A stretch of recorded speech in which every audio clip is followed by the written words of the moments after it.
welcome and thanks for your interest in these, especially those of you. I think this is the fourth year that I've done this, I want to say.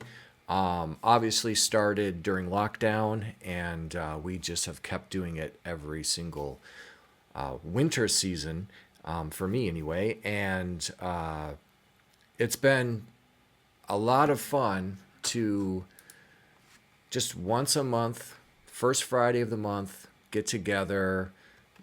These sessions are going to be like 30, 45 minutes.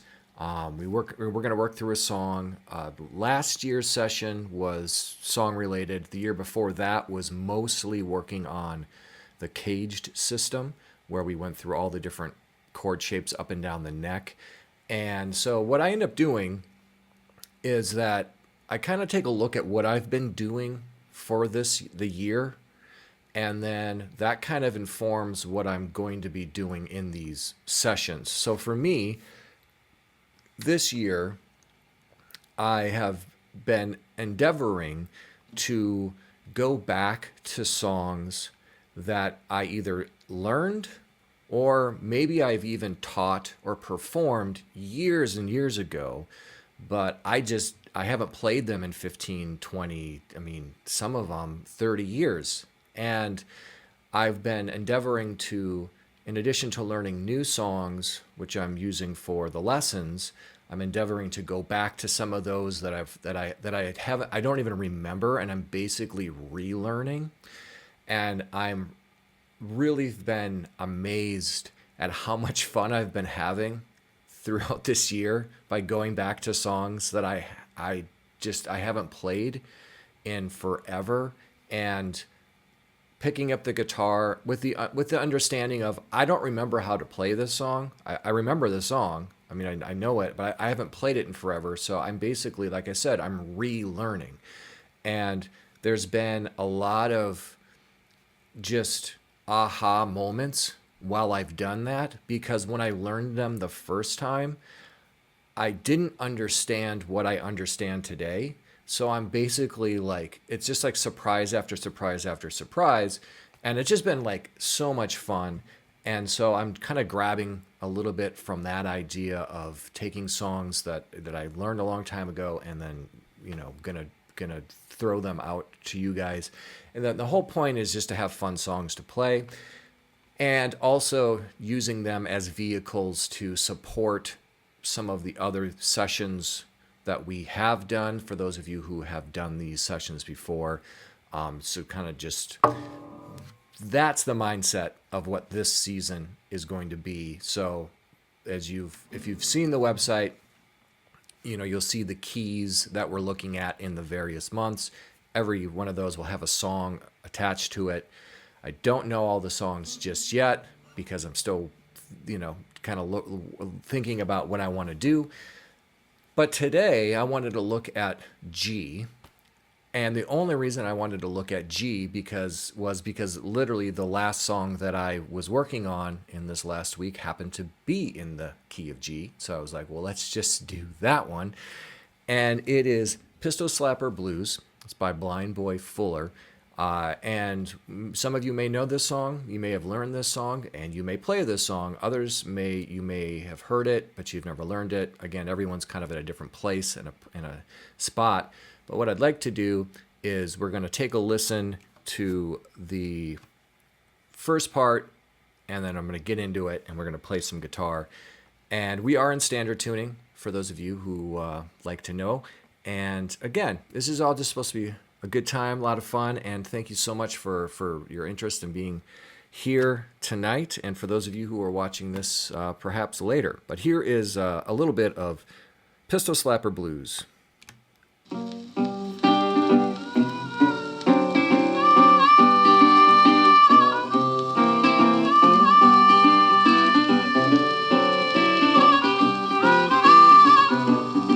I can tell my dog anywhere I hear him bark.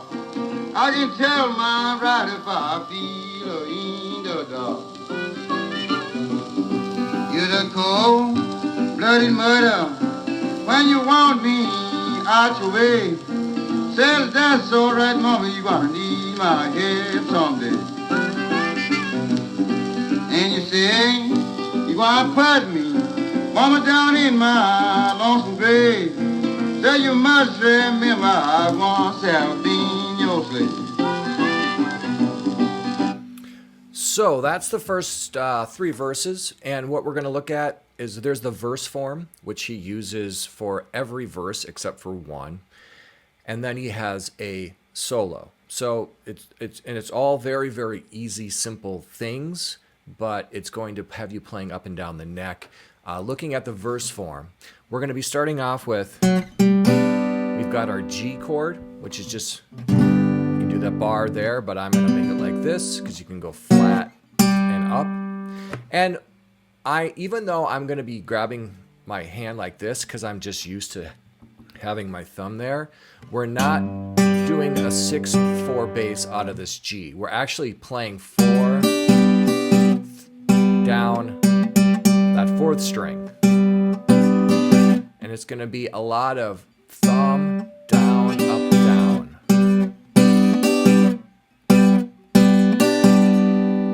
That's going to lead us to our D7, which again is just right there.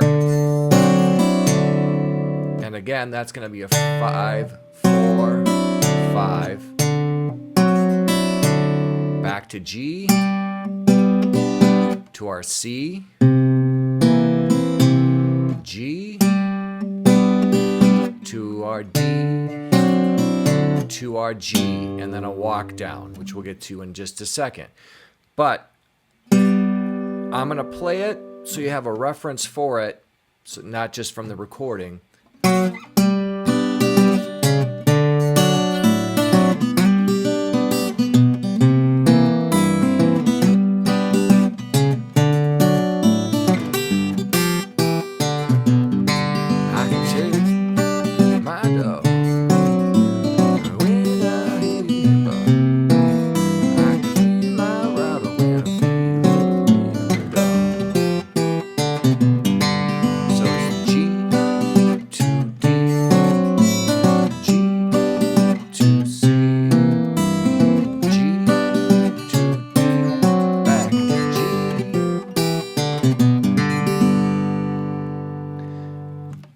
And I'm going to play through it slow because all of these chords, you can just go down, just flat them.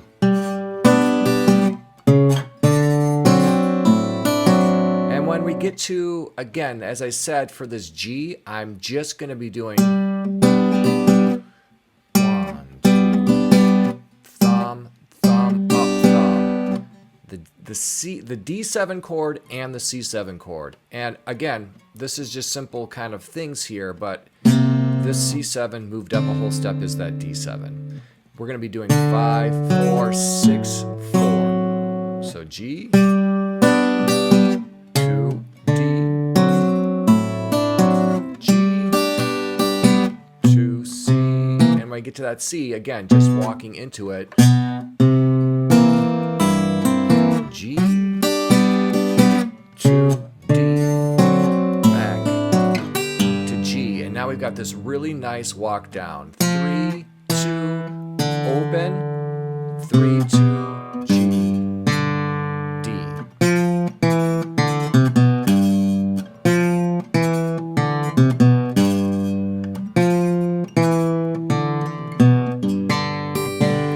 And that's the whole verse form.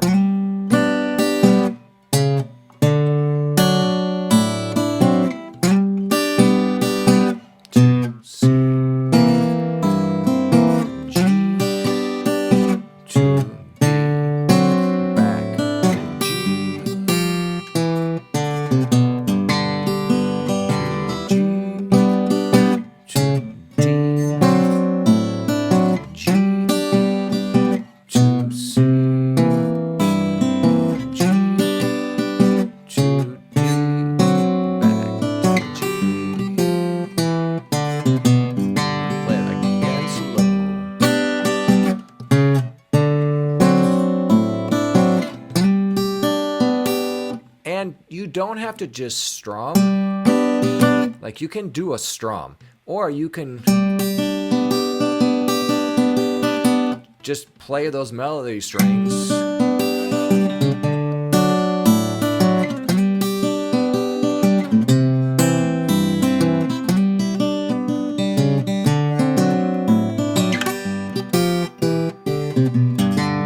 And that makes it a little bit more of a finger-picking pattern piece as opposed to just kind of a thumb strum piece. And again, no matter what the words might be, you may not decide to sing this song. This is kind of one of those songs that, again, I picked it for a reason because it's fun to play, and you don't need to sing in order to make it be the thing that it is. You know, some of these songs, you know, the vocals, the singing part really sort of is the glue that holds it all together in some of the songs. While other songs, because I get asked this quite a bit, and the question is how do I don't want to sing, so how do I make the songs instrumentals, because I don't want to be a singer? And my answer, which is always the same, is that like just play it and don't sing it, and then just fill in any gaps in the song that you may feel are there because the vocal is no longer there. So you're just making it an instrumental by taking the words out and then maybe just picking a little bit more. So if I was to sing it, I would be more strumming. Till my door, anywhere I hear him bawl, I can hear my rider when I hear the door. And if I wasn't singing it, maybe I would pick a little bit more.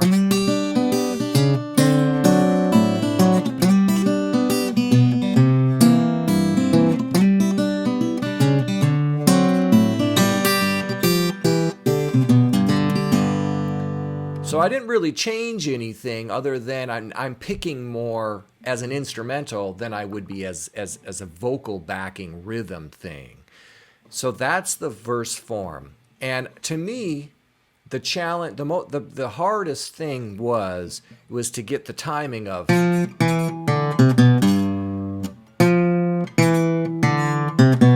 that right there.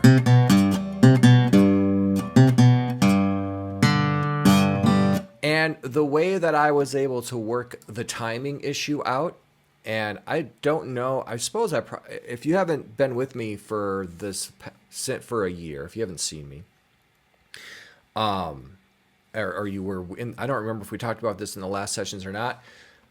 Every song that I'm playing nowadays, I'm playing to a metronome, which is something I never did before, something that I swore I would never do. And because I've done it, my playing has increased so dramatically. And it did by just little increments, because what I noticed is that when I put all my songs to the metronome, I noticed all of those little spots that every single one of us naturally rushes or slows down. And we all do it. I don't care who you are. Every single person on the planet does it. We push or we slow down slightly. And you can't really tell unless you have either another person playing with you, keeping a steady rhythm, or you have a metronome. And so using the metronome, I've noticed all of those places where I've done that. And by fixing those things, my timing has gotten it's improved so much. And the reason why I didn't want to play to a metronome, well, two reasons. Was one is I thought that I would lose the feel, because like this music, as an example, this is one of my favorite things to do. So here's the tempo that Blind Boy Fuller and Sonny Terry start out with. You're the cold-blooded murder when you want me out your way. Says that's Here's so where they that stop. mother you gonna need my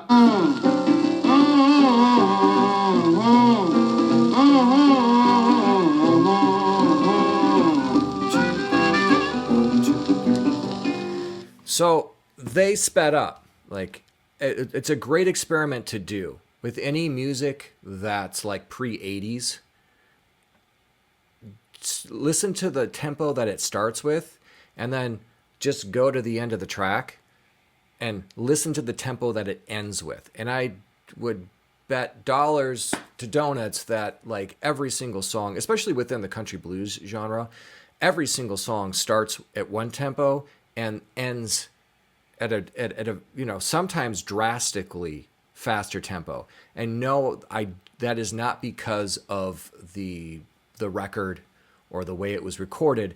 That was just because it's a natural progression. It's not like, oh, it started here and then it just like all of a sudden, mechanically sped up. It's just like, no, you can feel it. You can feel that progression speeding up. Now that's fine. The speeding up part wasn't the issue. The issue that I was having is that as I was speeding up, I was having more instances where I was pushing or lagging. Like the little fills weren't in time, and it was like the faster I got, the worse it got. So the metronome to me straightened all of that out, and it made my playing better. And I don't know why this happened, because my mind said that I was going to lose the feel of the music if I played it to a metronome. And actually, my feel has gotten dramatically better as a result of it as well. And that was just kind of like a happy accident. I just didn't even know that. I thought the opposite would be true.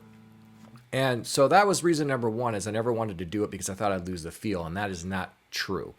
The other reason I thought I didn't need to do it was because I thought that, well, I'm tapping my foot, so my foot is keeping time, as if my foot is some separate entity that is not going to speed up or slow down, right? Like this is just something that like I thought of as I've gotten older, is like, why am I so convinced that my foot is infallible, that it's not going to speed up or slow down? It's a part of me. Like, of course it's going to. So I ditched those ideas and I played to the click. And the other thing that's been really helpful as I'm just on this topic is actually setting the metronome to like the middle tempo of whatever song I'm learning, knowing that the starting tempo and the ending tempo, they speed up. If I pick that middle part of the song, I kind of get an average of like where it's going to be, and trying to make myself stay there has dramatically improved my playing, especially of these songs, because I tend to play everything super fast, like way too fast. And I notice it when I go perform and I'm out playing in public. I'm like, oh my God, I've never played this song this fast in my life. And doing so makes me not play as well. And so that's my goal. My goal is that I want to be a better player, and I want to get better. And so making myself play to the metronome, my feel has gotten better, my timing has gotten better, and I've been able to play the songs, I would say, much, much better, because I'm not playing them like way faster than is intended. Because I've noticed when I play everything so fast that I'm losing all the little nuances that are there when I'm playing it slower. So this is just like food for thought type of stuff. Take it or leave it. But the whole point was that part there. If I didn't have the metronome, it would have been, it was really a struggle. So we've got the verse form. Two, G, 2, C, 2, 3, 4, G.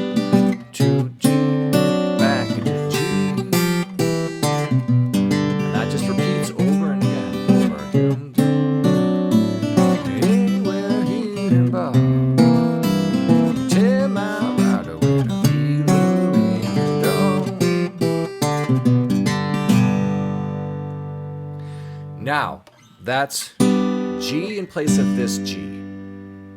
That's D in place of this D, or in this case, this D7. Now, what we can do, he does an instrumental break, and it's going to follow the same form. But now, our G is going to be up here in that D chord shape. Now, for those of you maybe who haven't played the shapes up and down the neck, we've got G in first position. We've got G in second position, which is our E. We've got G in third position, which is a D. We've got G, if I can make it, out of our C chord shape there. And then lastly, we've got G at the 12th fret, which is an A chord shape. Now, for me, I just don't play G up here out of that A a whole heck of a lot. I mean, I know it's there, which is good. It's good to know it's there, but I don't play that one a whole lot. Obviously, I play the first position one, I play this second position one, and I play this third position one. But the thing here that I think, the way that I always remember that G is here in this D chord is because if you take a look at the first and the second strings, that's that lick we use out of E all the time. The 7th and the 8th fret. So any song you know out of E where you use that lick, that's my G chord. Because, I mean, in the context of E, it's my E minor. But the way, again, this is just like my brain, right? So I'm like, oh, that 7th and 8th, I know that my G chord is there because that's my E minor there, and then my G's right there. So there's my G. And when I'm here, I can use my 4th string because that's a part of G. That D is a part of G. There's my G chord, just those 3 strings. So I can use my 4th. Now my D is right there, again at that 7th fret. If I just make an A chord, there's my D major, there's my D7. So now we've got this. G. You can go back down to C here, or you could go to C here, then you go back to G, D7 there, or there, back to our home base. So we've got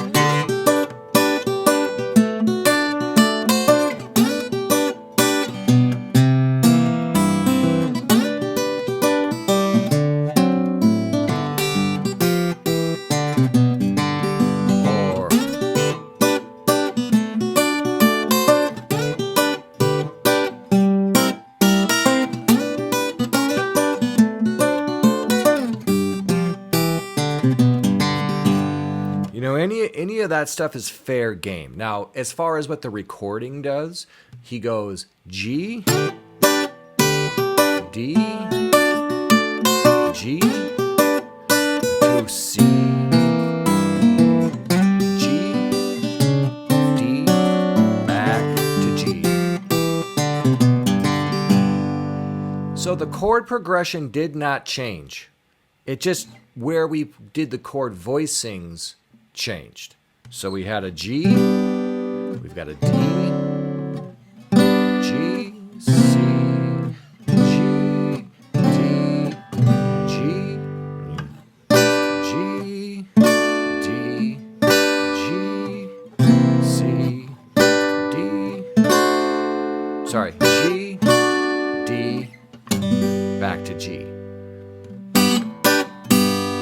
Now, the reason why I think this is so cool, and the reason why I like this style of music so much, is because, yes, this is what the progression does for the song. That's how the song goes. So you need to play that progression in order to play this particular song. But more important than just learning the song is understanding where those chord shapes are on the fretboard in standard tuning, because anytime you need a G chord, you know where they are. Anytime you need a different D chord, you know where they are. Anytime you need a different C chord, you know where they are. And that is going to make you be able to make different choices. That's how you're going to improvise if you want to. Or at a basic level, that's just how you're going to understand the fretboard and make it not a scary thing. Because I know for me, before I understood that idea that there's a G, but it's an E chord. There's a G, but it's a D chord. There's a G, but it's a C chord. There's a G, but it's an A chord. Before I understood that, which we know today as the caged system, but before I knew what that was, I even though I knew songs that used those ideas, I didn't know what they were. I just knew the songs. The fretboard was like a super scary place to me. I didn't know how to move up and down the neck freely. The only thing I knew how to do was play songs, which is great. That's a great thing. But eventually, all of us tend to want to understand the fretboard, so we don't just play what we know from the songs, but we can play whatever it is we want to play. And that's what, not just this song, every single song has those tools in them. So every song you've ever learned has that information in there. The licks, the chords, the progression, all of that stuff. If you take a look at it apart from just being the song that you learned and go like, oh, what is it that I'm playing here? Oh, okay, here's what it is. And then understand that that's applicable to just playing the guitar and not just the song itself, is just really, really freeing. And so we've got the verse.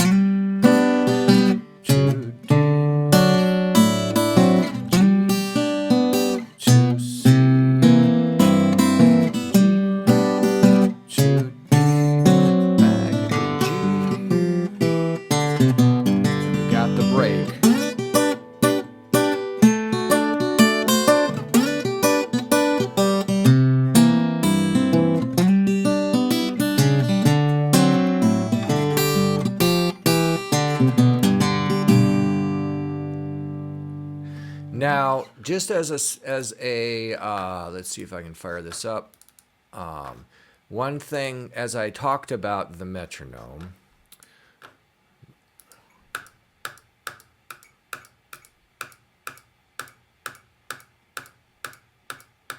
we'll fire that guy up. A lot of the questions that I get, which people always feel really dumb about, but it's not a dumb question, is they don't know, when they have the metronome on, they don't know what they're supposed to play to necessarily. And so when I just pulled one up right now, so if I have that going, so every one of those beats, 1, 2, 3, 4, 1, 2, 3, 4, is really what it would be, a thumb thing, or it would be the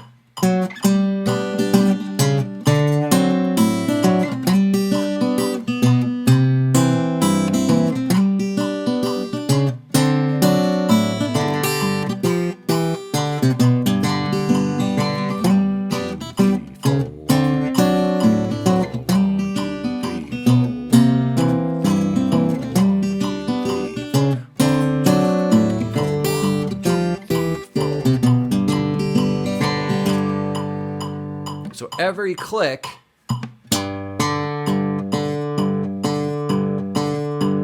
my thumb, in this instance, stop that for a second, my thumb should match every single one of those clicks. Click, 1, 2, 3, 4, 1, 2, 3, 4. And that's if I was using a flat pick and I was strumming rhythmically, I would want to match that as well. But that's just, again, for anybody who just honestly didn't know, like, what am I supposed to play to? Like, what am I doing? Or what tempo should I pick? or whatever. And it doesn't matter, like, like me, I'm going to try to pick the tempo that matches the recording, but let's say I'm not able to play it up to speed yet. Then I would just grab any old tempo, I can slow it way down, and then I would just try to play to that.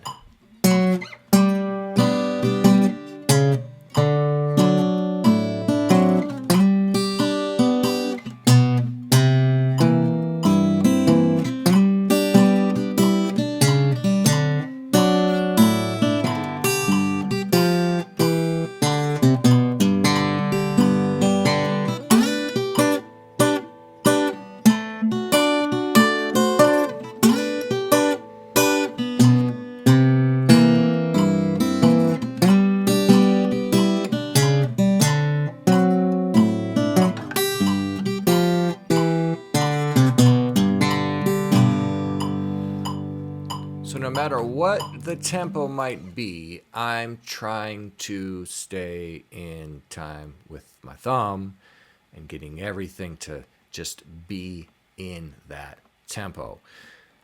And again, to me, that has really fixed a lot of minor issues for me in my playing, and it's made me a better player.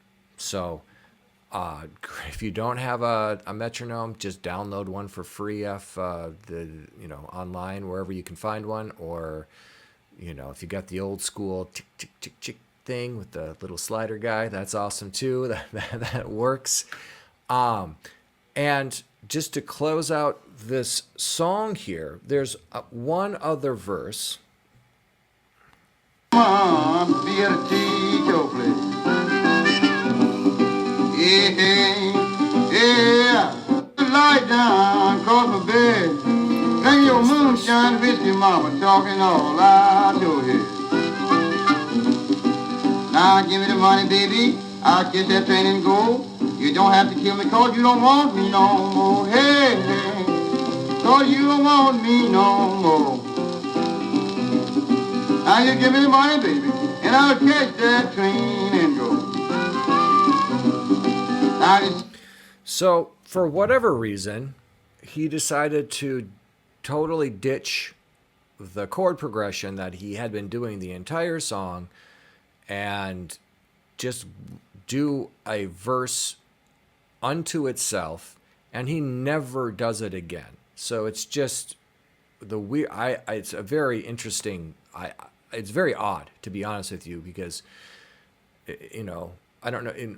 However versed you are in this style of music, if you've listened to enough of it, you begin to realize that, a lot of the arrangements are kind of like, once you learn like the intro and the verse, it's kind of just like that's all there is, and it doesn't really change. And he totally changes what he does, and what it is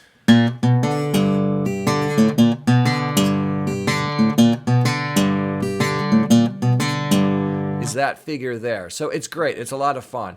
I mean, if you listen to his other songs, he does that move, but he usually does it in E.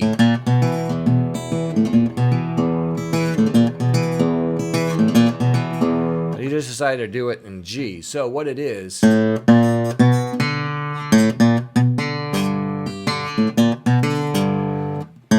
A, first, second, D, G.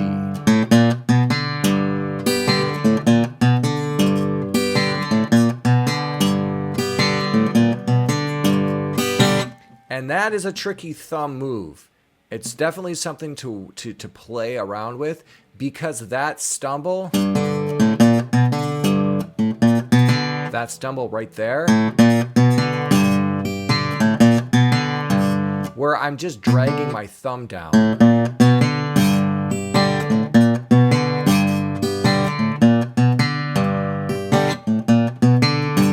That little stumble, that's something that you hear not only by Blind Boy Fuller do in other songs, but you hear, like, Blind Blake is the king of that stumble bass. I mean, he's doing it like and he's doing it like at 1,000 miles an hour, and it's so frustrating because it's like the thing that I think this last year has I've been coming back to this thought just time and time again, is that if you listen to the ease at which these players are doing the playing that they're doing, it's it just it just gives me like such a higher appreciation of them as just amazing guitar players and artists than I've ever had in my whole entire life. Because I'm the same as any one of you, where that like I like am trying my best to learn whatever song I'm trying to learn, and I'm just like really spending a lot of time on like just the smallest little things. Sometimes it takes me weeks to get like 20 seconds of the song done. It's just like, and then I think like listen to the ease at which he's doing the thing that I'm struggling so hard with. It just makes me appreciate them so much more of just like how amazing they were at playing the guitar. And it's, again, I'm extremely passionate about this style of music and the players, but this past year, I've just really been zeroing in on that thought of like, man, it's just an amazing thing. So anyway, that's the verse for him. Well, get the money, that thing go. Don't gotta do me, don't want me no more. To a C, D, don't want me no more. Walk down, back to D, give me my money, pack my things and go. I'll play it slowly.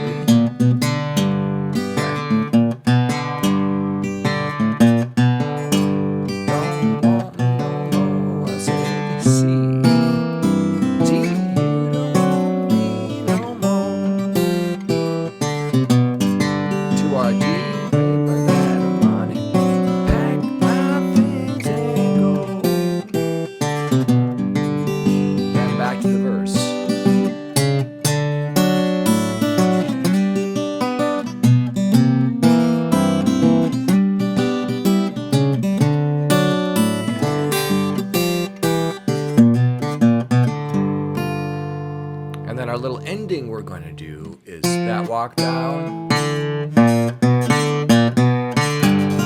Do this twice. G to our G7. So I'm going to play the whole thing slowly. I'm going to do 2 verses, the instrumental break. I'll do another verse and then that alternate verse, and then I'll end it on the last verse. That way you'll kind of have a full reference of what this is. So we've got going to G, to D, G, to C, G, back to G, one more time through that. I can tell my dog anywhere I hear him bark.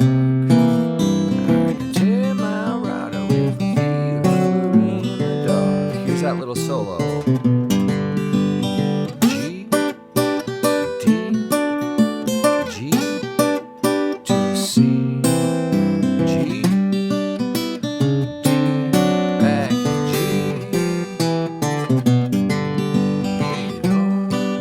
Bloody murder.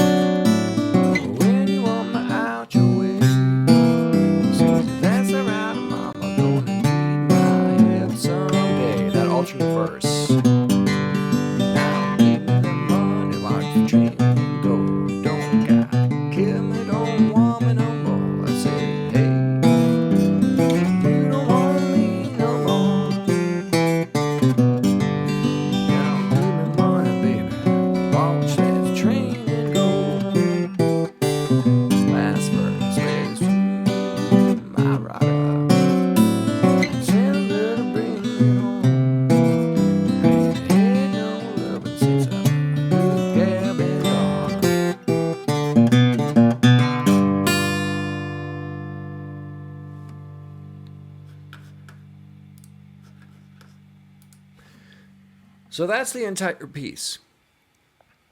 You got the verse form. You got the verse form, but using it in a different part of the neck for that instrumental break. And then you've got that alternate verse form for one verse, which, again, if you want to play the song as a recording, obviously you would include that. But if you just want to play it and just have fun with it, just play it and have fun with it. You don't have to add that extra thing. Just play up and down the neck, those different spots. The chord progression is super fun. You can add any words you want to this. As a matter of fact, if you're familiar with Nat Myers, who's a phenomenal younger musician on the scene right now, his last album, he had a song on here where he used this guitar progression and just wrote his own words to the song, which is a brilliant idea. It's a great idea to do. So you can sing whatever you want to sing. It's just a fun thing to play.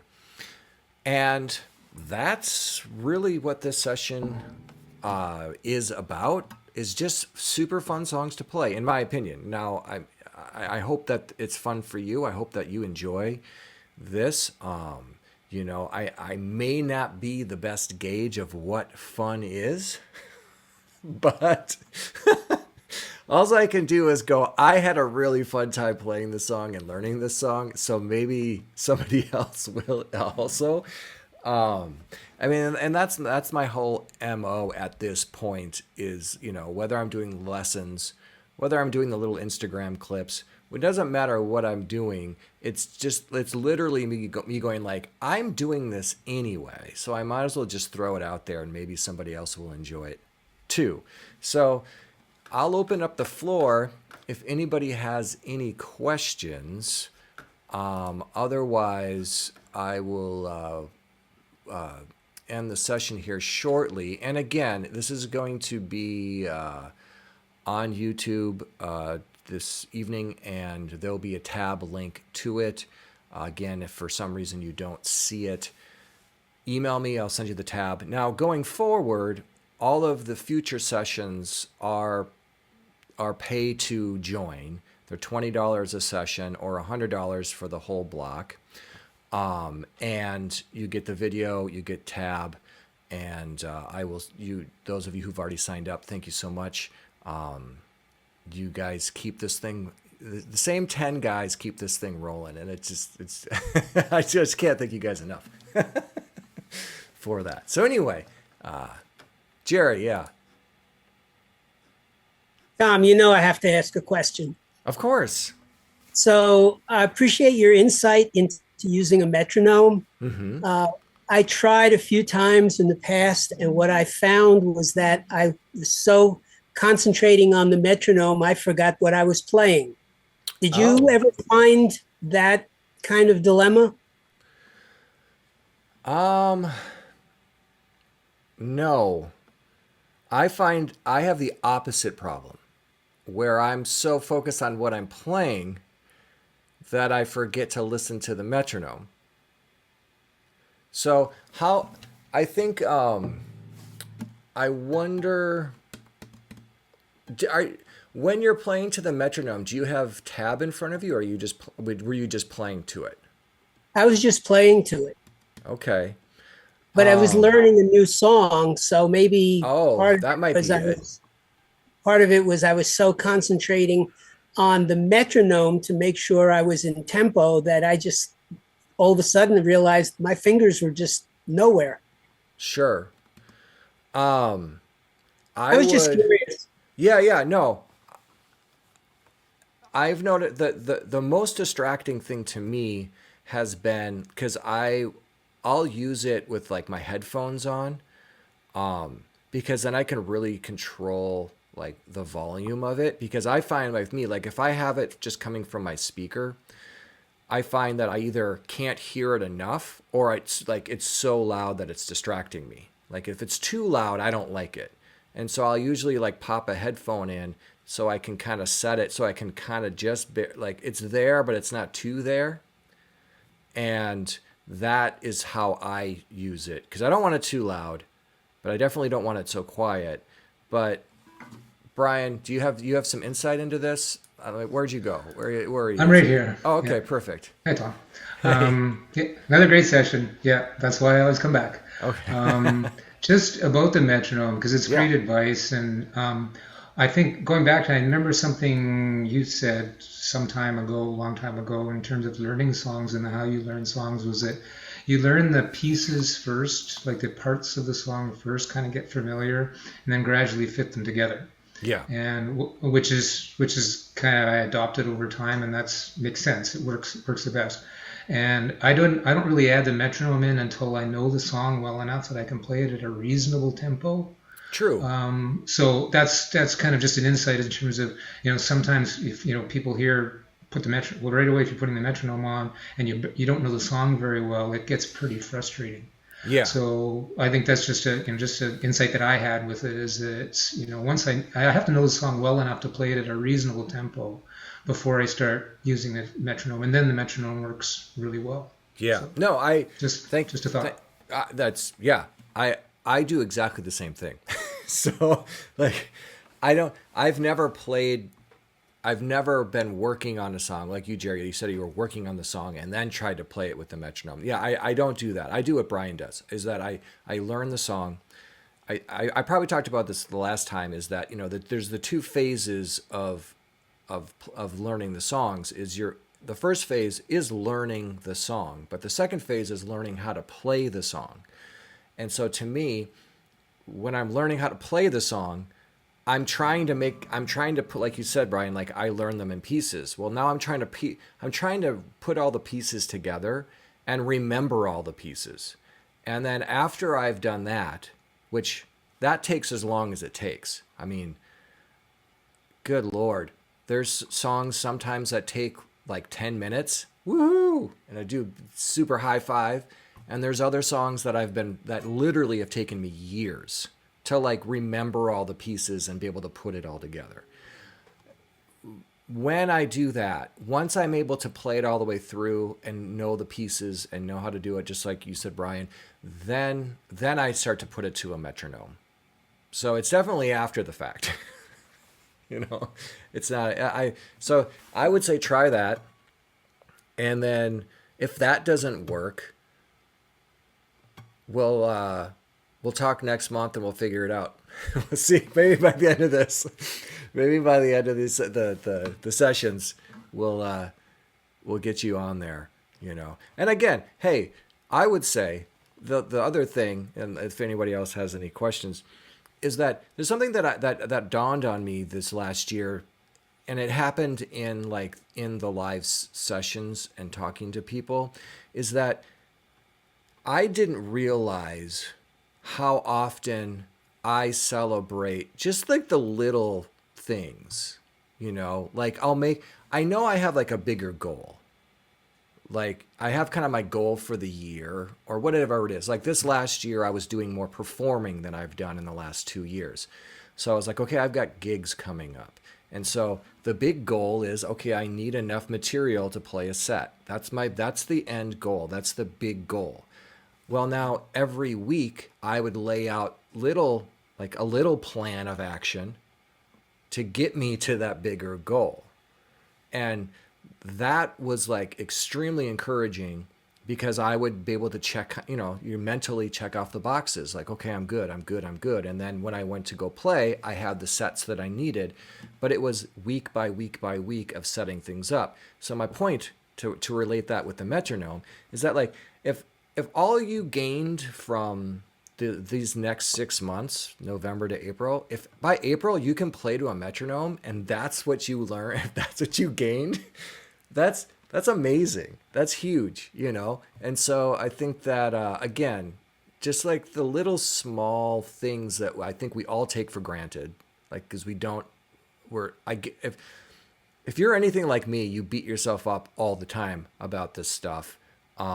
And probably other things as well, but just relating this to the guitar, is that like any of those little small things that you can just get, achieve is huge in my book. So we'll see if we can get you there, Jerry. Well, thanks, Tom. I appreciate the insights. And you too, Brian. I appreciate that. Awesome. Anybody else? Oh man. Hello, Tom. Nice seeing you It's again. great to see you. How you been? I've been all right. It's currently nearly midnight, and I'm in the middle of my midterms. And yeah, Oh man.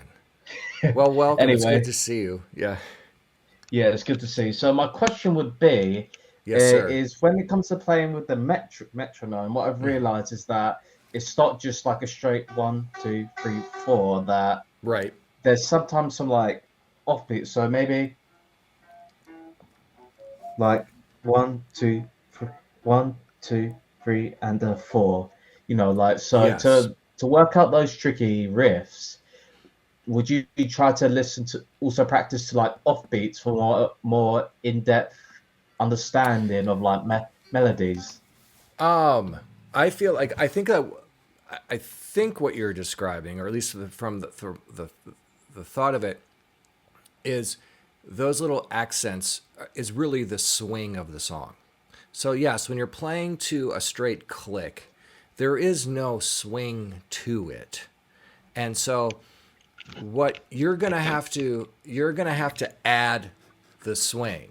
So like what I mean by that, and this just kind of happens. Like as you the more I've been asked this quite a bit, is that especially with the tab, people are like, "What's in 4/4 time?" And there's no like swing to it. And I said, "I know, but if you can just play it, if you can play it straight, the more you play it, you are naturally going to add the swing to it. You just will. It will just happen. So if I have that, so this would be straight.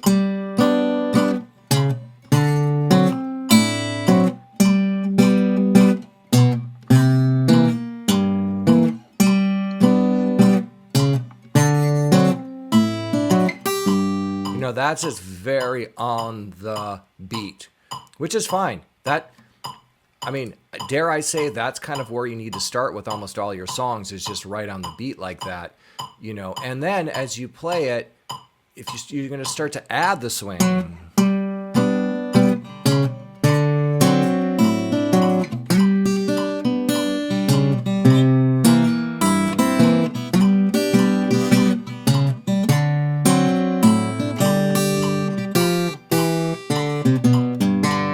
where I'm still in time.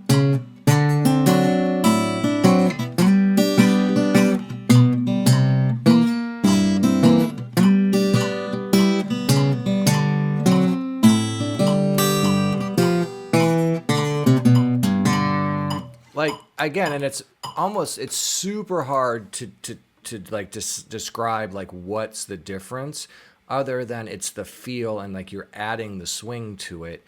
It's still in time though. And it's instead of me going 1 and 2 and 3 and 4 and, you have like a quarter note, eighth note, quarter note, eighth note, like there's like different time signatures in there to give it that swing. And that type of thing, to get the feel of that, I guarantee you will just come with playing the song. And that's any song, because every single song has feel to it, has some kind of swing to it, or unless it's just really straight time. But usually country blues isn't just straight time. Even like the really strict ragtime pieces aren't, there's stuff going on there. So like the feel of it will come with you playing it, because you're naturally going to start to do it, because you're just going to feel it. Like, which is everybody says. Everyone says, I know I've heard for you, oh, you just play by feel, man. You just play by feel. And you're like, what the heck does that mean? What does that mean? And what I've come to learn what that means is that you've played the song so much that you develop a feel for it in that song. And I would also argue, I mean, especially you, I mean, you listen to a lot of this music, that the more you listen to it, the more intuitive adding that feel is gonna be for you when you're doing it, you know? And so that's the long answer to your question. So get some sleep, man. What are you doing? University work. I know you're young. You're 19. You don't even need any sleep. The rest of us can't even stay up past 10 o'clock, so you're fine. I shouldn't speak for everybody in the room, but I know me. I'm just like, all right. So anyway, it was great. It was really, really good to see you again. Anybody else before I launch us out into the deep? No.